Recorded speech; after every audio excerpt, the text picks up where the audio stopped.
the email that Jamie's going to send, all of our groups here are open groups, which means that anyone can attend them. They don't have to have a loved one here at the West Center. All right, so let's get started with, I made a promise. Let me share my screen real quick.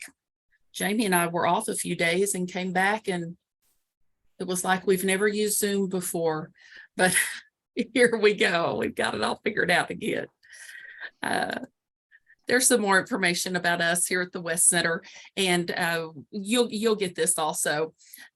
Our new day program will be opening very soon. We hope, fingers crossed, and we'll get you some more information about that. We're also going to be having some short-term rehab we're going to be able to offer here at the West Center.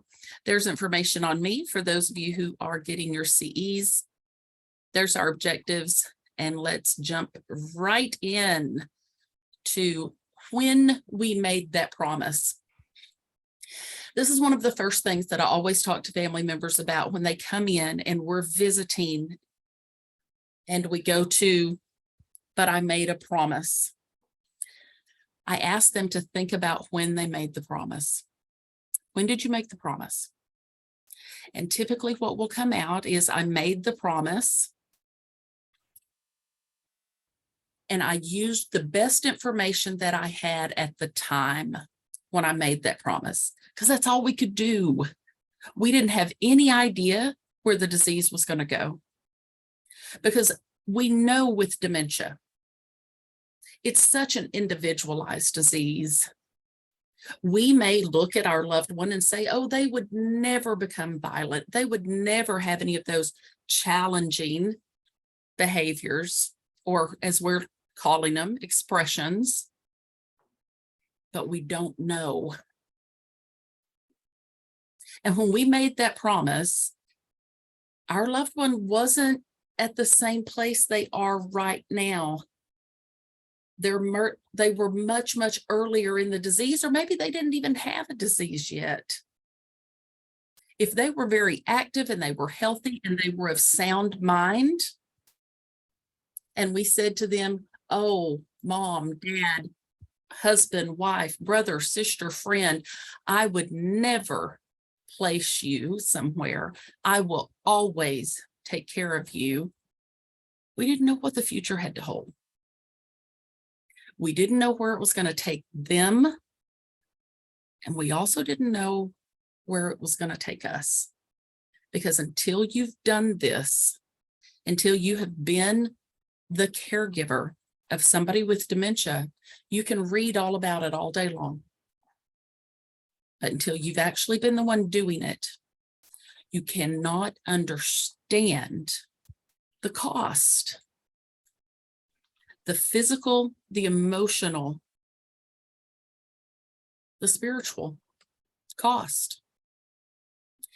And I also want us to remember that when we made that promise, or when our clients made that promise, if you're a professional, of course they meant it when we said it.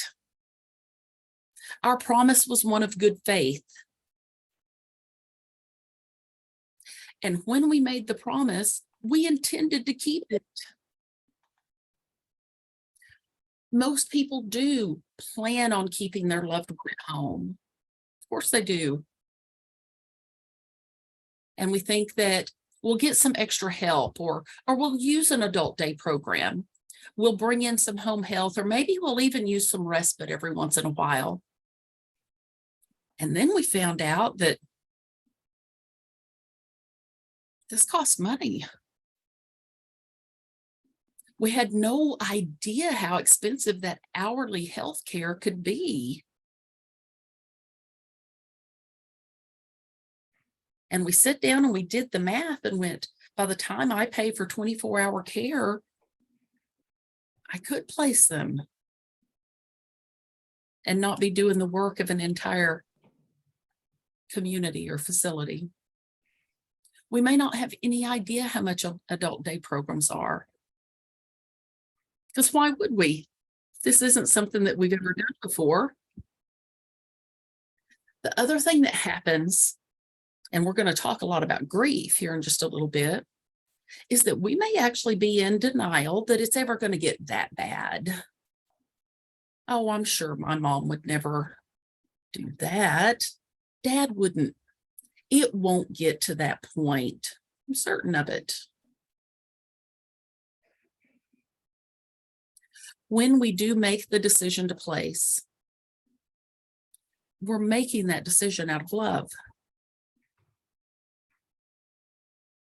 When we're in the middle of it, and especially if we wait until a crisis to place, sometimes it doesn't feel like it. And the words that families will say, it's like I gave up. I wasn't strong enough to do it, even though I made the promise. And there's just this sense of failure that comes over many people. And as professionals, we've got to be able to walk those families through.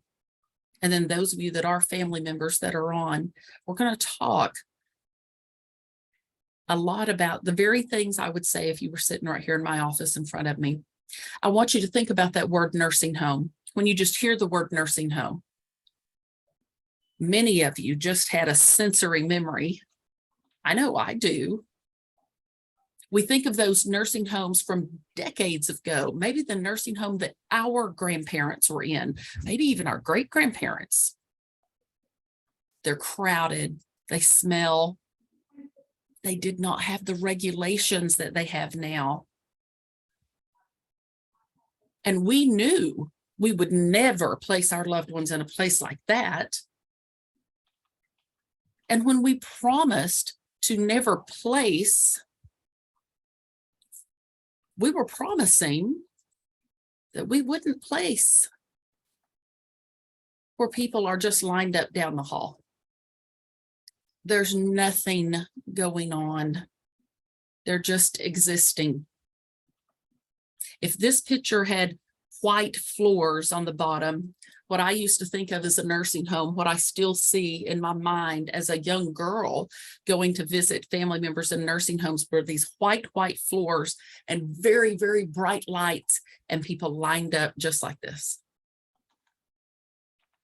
And as a kid, it scared me.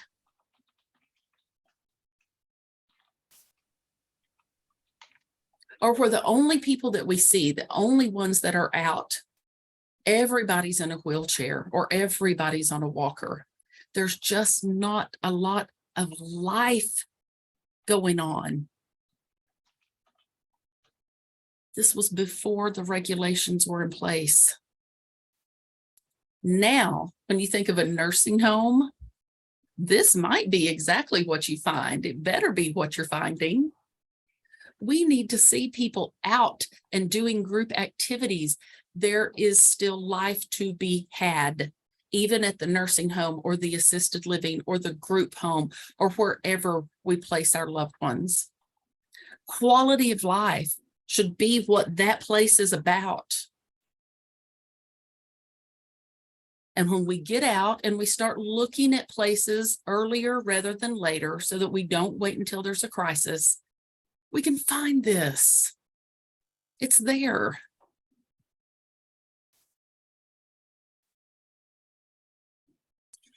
Another thing that we did not realize when we made that promise was the strain that being a caregiver would put on all of our other relationships.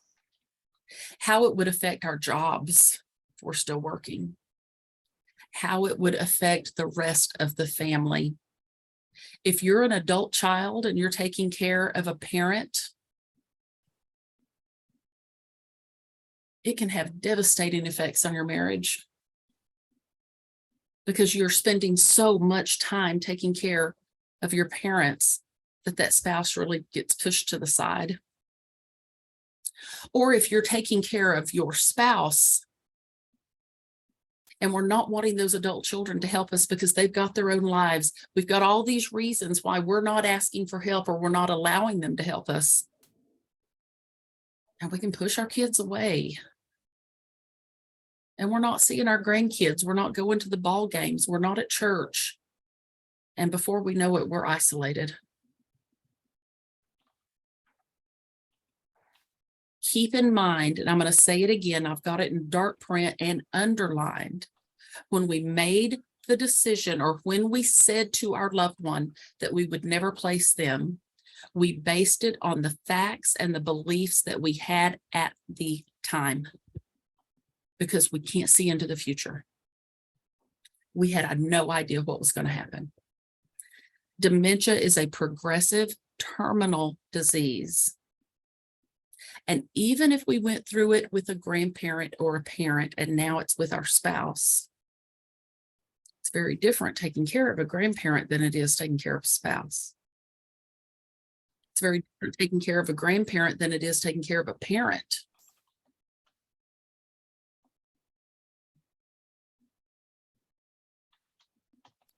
Our life continues to go on. Life doesn't stop because we have a loved one that has dementia. We still have to pay the bills. Many people still have to work. We still have to make decisions about things. And we had no idea that being a caregiver of somebody with dementia was going to roll over and it can become our identity. So here's this big word, guilt. But I feel so guilty. Let's think about the word guilt. When we hear guilt, don't you think of a trial? They're either guilty or they're innocent. And guilt's bad. Just the word guilt, most of us, it has a negative connotation with it. And with guilt, we will get comments or statements that become those woulda, coulda, shoulda statements. I should be able to take care of them till the very end. If only I would have, but I could. And we start beating ourselves up. All of us have limits. We all have limits.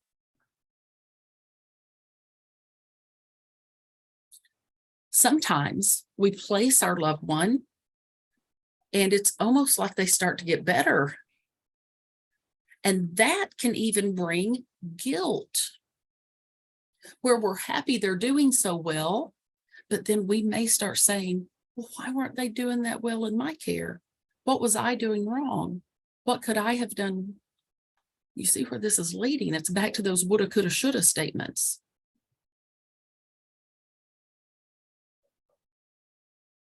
You may even have other people contributing to you feeling guilty, especially if there's family members who don't live nearby. It could even be people in the community. It can be people in the church that say something to us about our decision to place that can really make us feel guilty. Another place where you might feel some guilt is if you place your loved one, and then you have a sense of relief.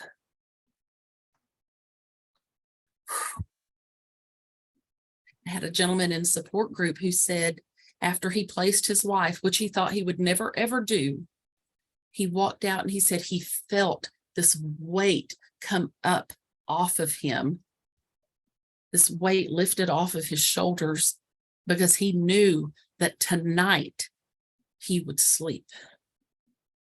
He knew that tonight she was safe and that he would not have to be trying to sleep in a chair in front of the door. But then he felt guilty for feeling relief. These are all very normal feelings. You're not the only one having those feelings.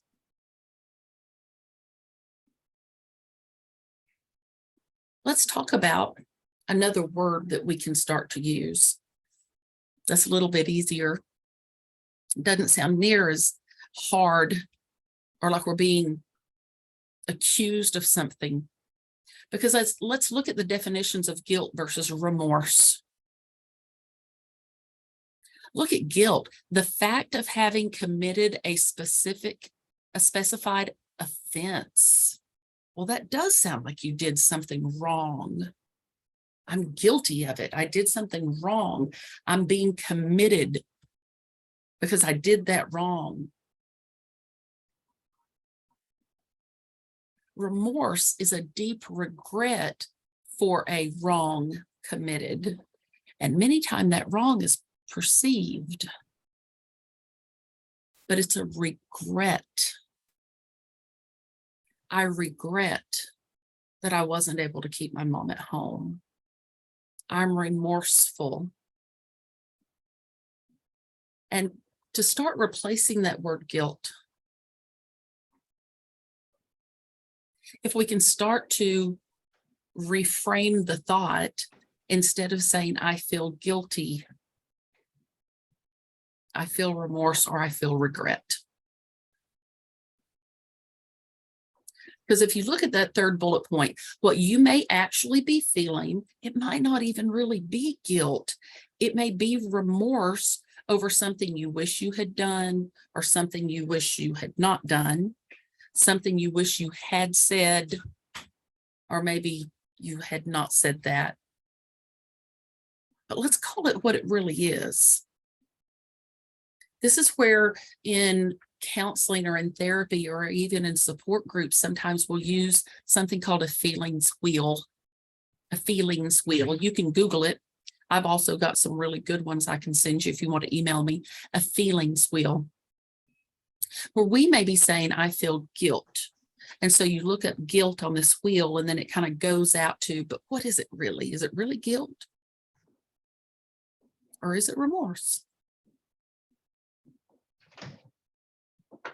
Because the chances are you did the very best you could at the time with the facts and the knowledge that you had at the time. And keep in mind also, hindsight's different from foresight. So be realistic with yourself. You didn't know what you didn't know. There's not a day go by that I don't say that to somebody. You're beating yourself up for not knowing what you didn't know. And when you made that promise, you didn't know. You had no idea where this was going to go, and you had no idea what it was going to do to you physically, emotionally.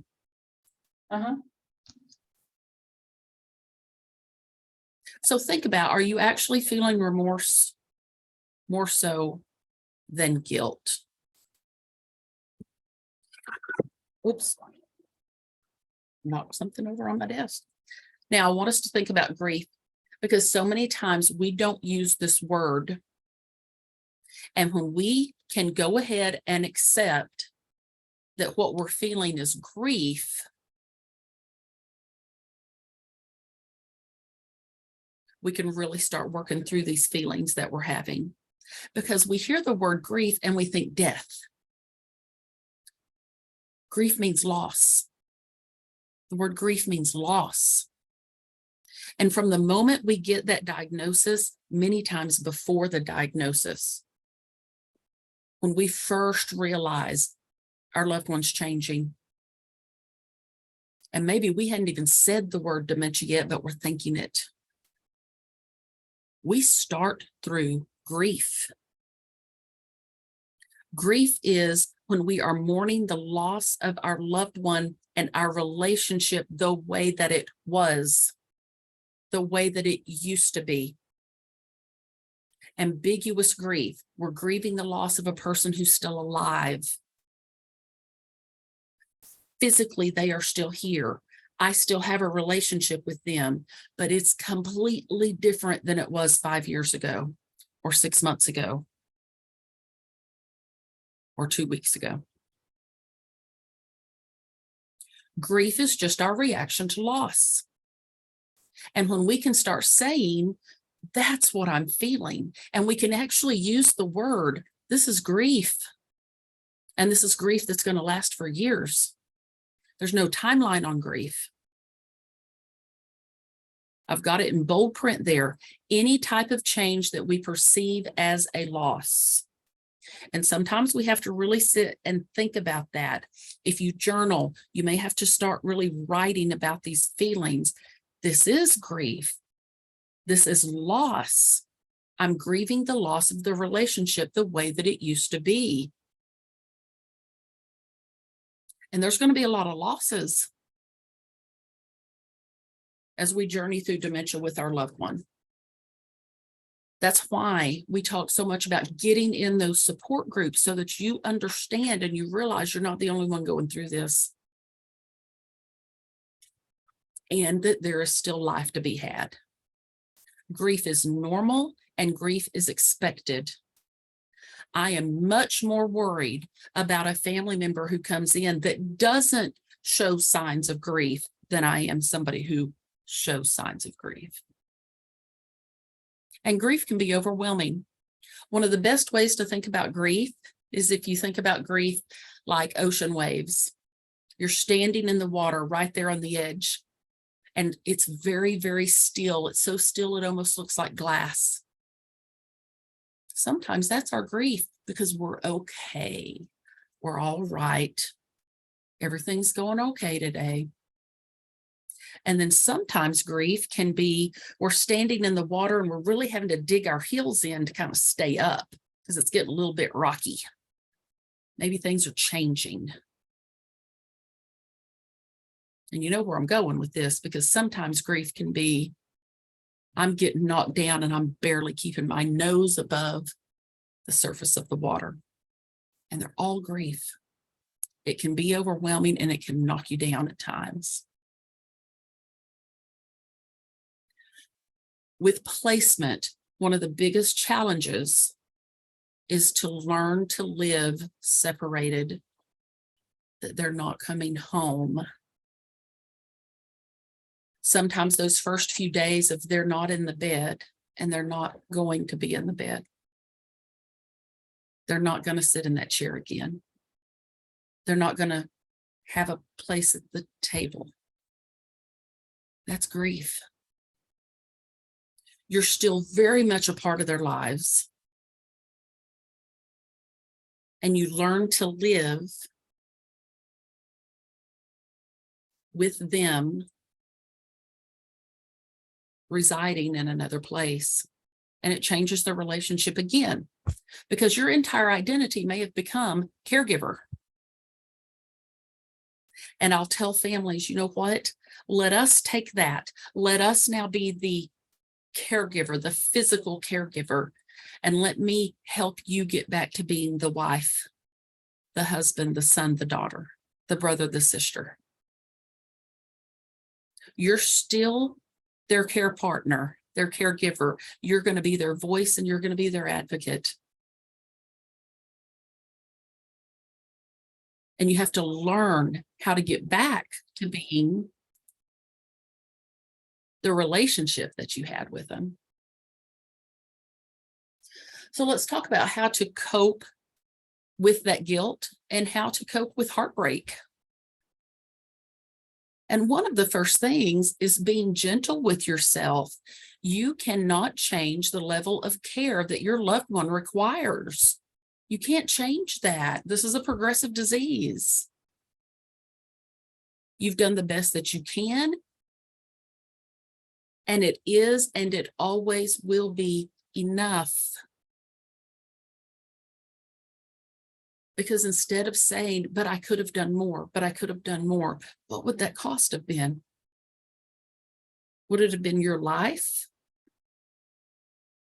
Because those of you who've done programs with us know that we talk a lot about the statistics of caregiver death.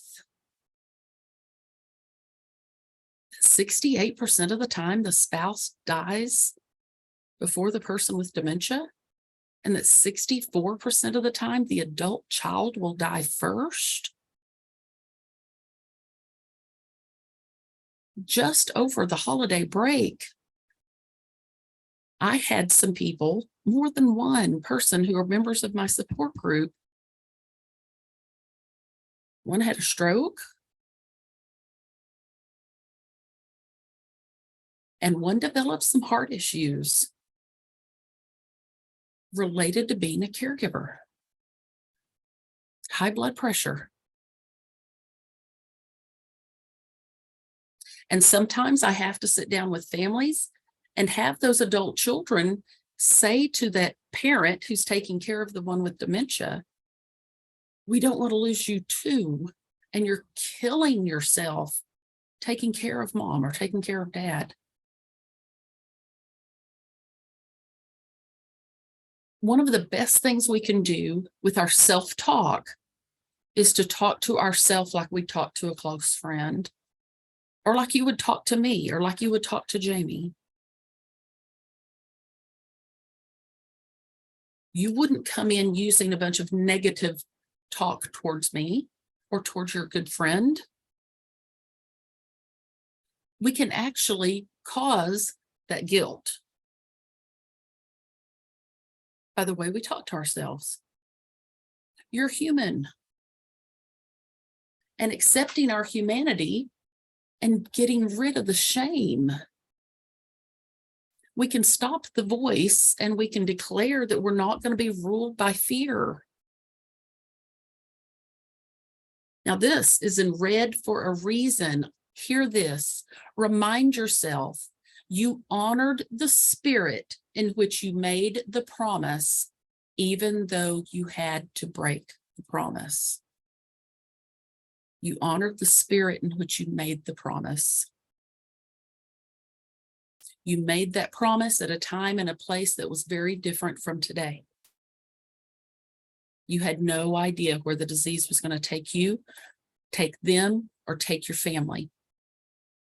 You didn't abandon your loved one. You took care of them in the very best way that you knew how. You also could not allow them to be a harm to themselves or others. You couldn't allow them to be unsafe. And it may have got to the point it was just unsustainable. We get asked an awful lot, how do I know when it's time to place? When it has become unsafe for you or your loved one, physically or emotionally. Because in support group, we talk a lot about when we hit the wall, we as caregivers, when we hit that wall, either physically or emotionally. What was the promise actually? Let's think about it. What did we really promise them? We promised to provide them with the best possible care in a comfortable setting. That's what we were saying. I'm not going to put you there. I'm not going to put you in a place like that because that's not comfortable. We're making sure that they're cared for. That's what caregiving is all about. And then trust yourself with your decision. You did your research. You didn't make a rushed decision. You educated yourself about all the different choices that you had. You did your homework. You came to classes. You went and visited several different places. And then you made the best choice for you and for your loved one. We've got to stop second guessing ourselves. We do need to give ourselves permission to feel and experience the emotions. It's okay to cry. It's okay to be sad. It's okay to be angry. As long as we understand and we realize that at the root of anger, most of the time at the root of anger is fear. It's easier to be mad. Think about how mad we've been for the last 2 years, 3 years. Things were out of control. And so a lot of people have been really, really mad. And then add to a pandemic, I've got a loved one with dementia. And it's easier to be mad all the time than to be sad all the time. But when we get alone and we've got that journal, or we're in a group, or we're with a counselor or somebody that we really trust, we can talk about the heartbreak. It's very real to feel heartbreak over placement, especially when we made the promise. And it's very real to have that guilt. But we've got to do something with those emotions. This is a normal reaction. In counseling, we've got a saying, if you can name your emotions, you can tame your emotions. You've got to name them to tame them. Start working through them. Because with grief, it is something we have to go through. Most people want to go over it, under it, or around it. We don't want to go through it. We have to go through it. And we've got to do it a day at a time. I mentioned earlier about self-talk. If you catch yourself going down that road of self-talk where you start tearing yourself down, stop. We have to come up with some coping skills to take care of ourselves. We've got to have somebody to help us be accountable to not do that. Because what's happening is we start bringing on unnecessary worry and guilt. And how many times, if you think about it throughout your life, how many times have you stayed awake at night just worrying about something and it didn't happen? Or it sure didn't happen the way that it played out in our head.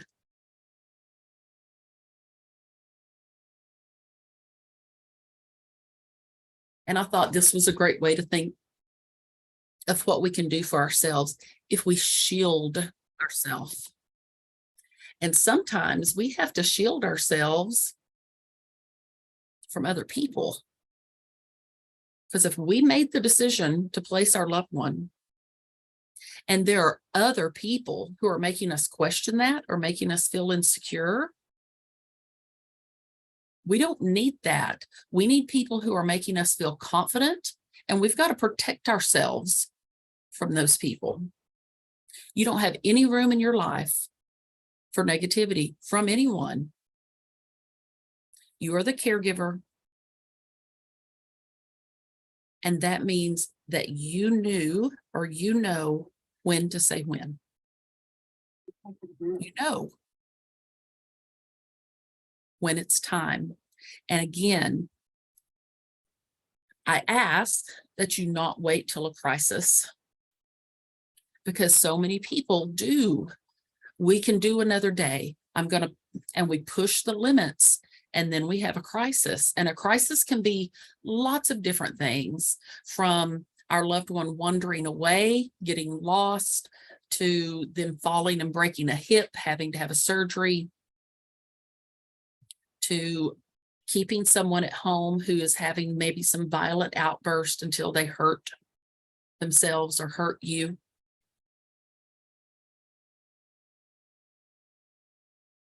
Or maybe we're just to the point that we're getting them up every day and we're sitting them in front of the TV and we're giving them their food and we're getting them in bed, and that's all we can do. And they aren't having any socialization, and you're not having any socialization.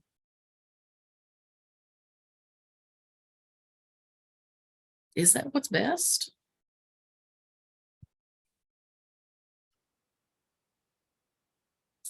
After we've placed our loved one, we really do have to give ourselves some time to focus.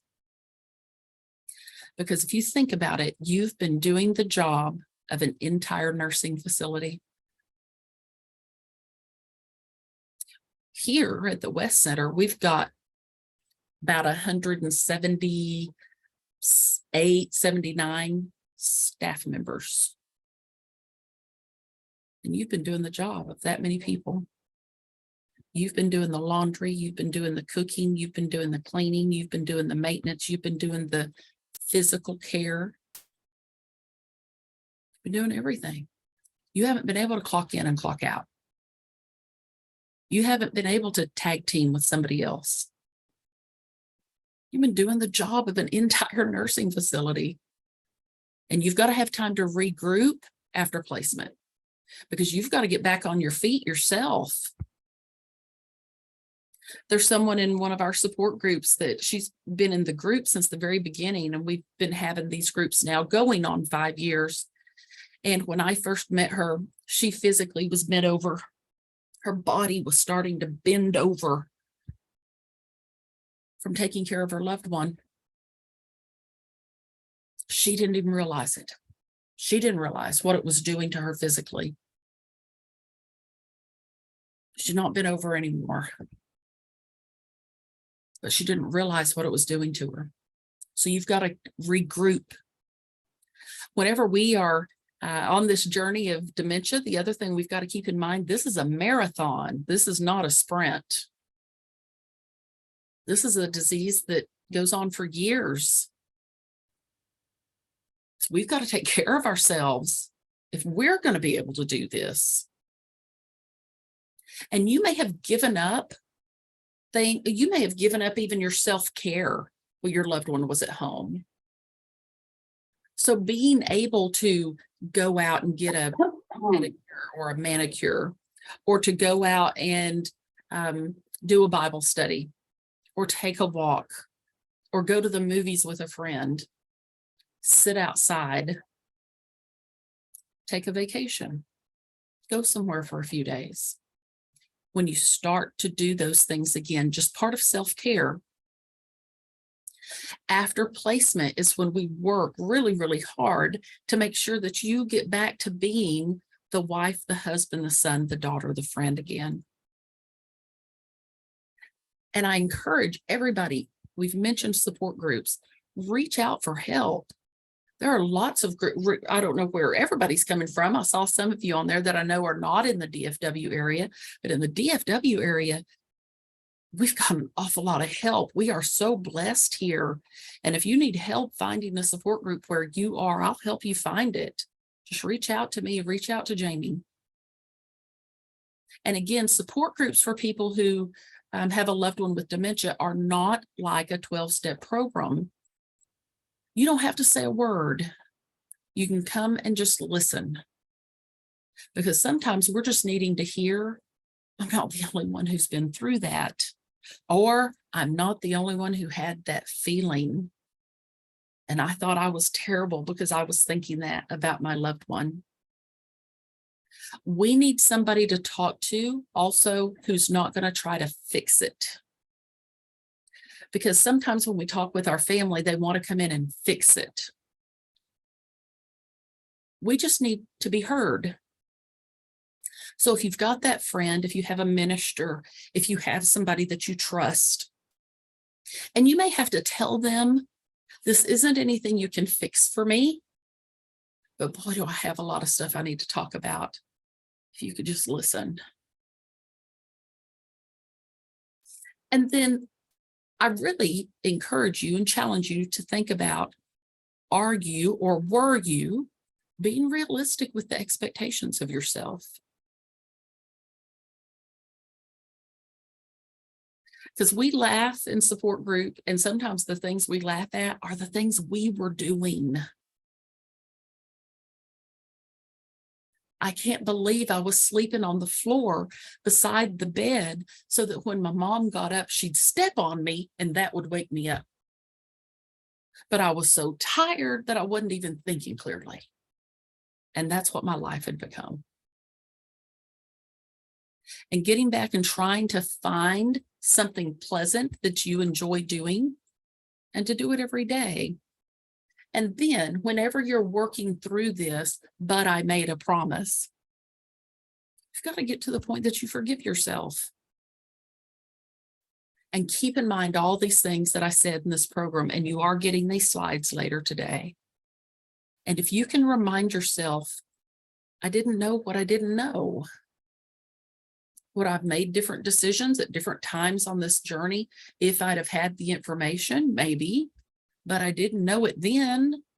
So why do I keep going back and beating myself up over something I didn't know? You're not a bad person and you didn't fail.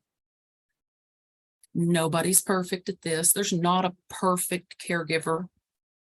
But if we keep sitting in the past, when we land in the past and we continue to sit there, that's a great definition for depression. And when we try to get into the future and land in those what ifs, that's a great definition for anxiety.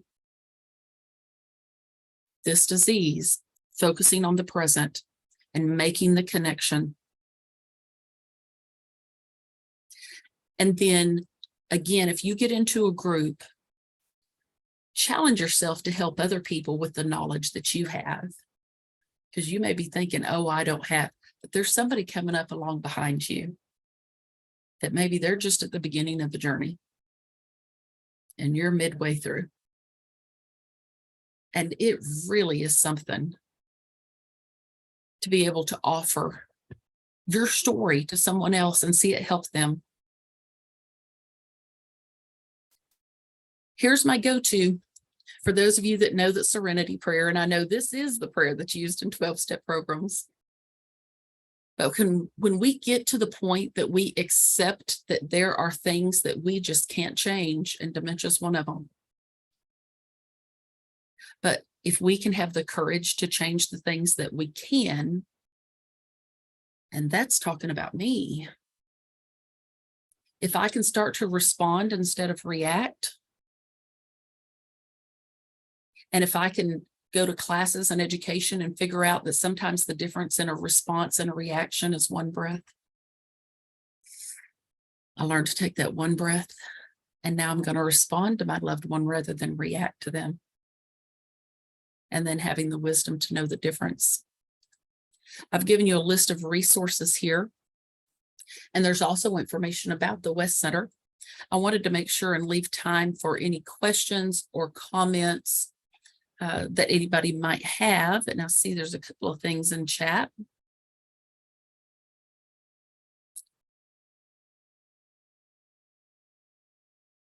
Let me read through this real quick. There's Jamie coming back on. Jamie, do you just want to just real quick go back over CEs? And then if you have any questions or comments, you can put them into the chat, or you can unmute. Jamie's going to go back over CEs real quick. Let me read through this chat real quick. Sure. Yeah, you will all get a copy of these slides. We're also recording this. You'll get a copy of the recording as well in a follow-up email, and also a link to an evaluation. We do ask that everybody completes the evaluation, but if you are requesting the 1 hour for CE credit for social work, nursing, licensed counselors, or a certificate of attendance, it is required that you complete the evaluation. Again, you'll get this email this afternoon with all of this information along with our upcoming programs.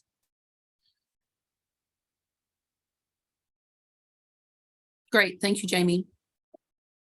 Thank you. Thank you. Those of you who put messages in, I do appreciate that.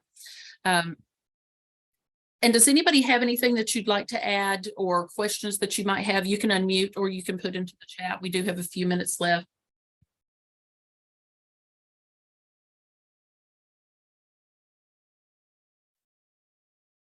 Thank you.